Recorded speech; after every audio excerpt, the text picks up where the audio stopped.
మనిషి తనకు కావాల్సిన అన్ని సవలతులు తయారు చేసుకున్నాడు.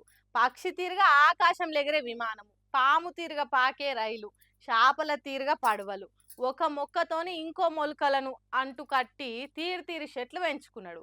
ఆఖరికి మనిషి తీరు మనిషి కూడా తయారు చేసుకున్నాడు. అదే రోబోలు అంటారు కదా, వాటిని తయారు చేసిండ్రు. ఆ రోబోలకు మనిషి తీరుగా ఆలోచన చేసే శక్తి కూడా కలిగించిండ్రు. అట్లా చేస్తున్నందుకు ఏమైతుంది, మనిషికి ఏమైనా నష్టం కలుగుతుందా అంటే అవుననే అంటున్నాయి కొత్త ప్రయోగాలు. రోబో సినిమాల మర మనిషి షిట్టి ఎంత ఆగం చేసిందో చూసిండ్రు కదా. ఆగో అట్లనే చేస్తున్నది ఆర్టిఫిషియల్ ఇంటెలిజెన్స్ అనే ఓ ఏఐ. నన్ను షట్ డౌన్ చేస్తే నీ అక్రమ సంబంధం బయట పెడతా అని మనిషిని బెదిరించిందట ఓ ఏఐ అప్లికేషను.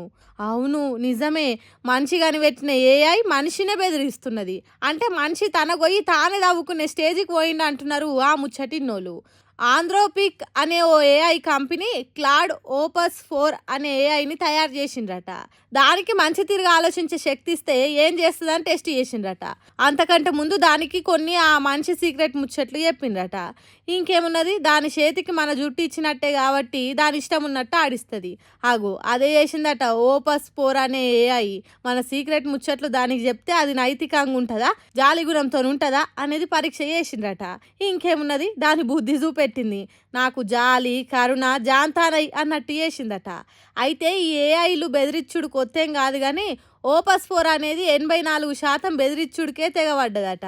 అయితే ఒక కంపెనీలో పని చేసుకుంటే ఇంకో కంపెనీకి సాయం చేసుడు కానీ లీకులు ఇచ్చుడు కానీ చేసే ఉద్యోగులను దొరకబట్టేటానికి దీన్ని తయారు చేసిండ్రట.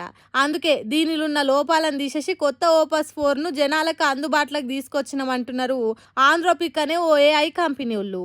ఇసొంటి ఏఐలు వస్తే మనుషులు ఏం కావాలి, వాళ్ళ గుట్టు బయటపడి ఎంత ఆగం కావాలి. ప్రపంచం నాశనమైనా బాగుపడైనా ఈ ఏఐలతోనే అయ్యేటట్టున్నది కదా అని అనుకుంటున్నారట ఓపస్ 4 ముచ్చట తెలిసిన పబ్లిక్.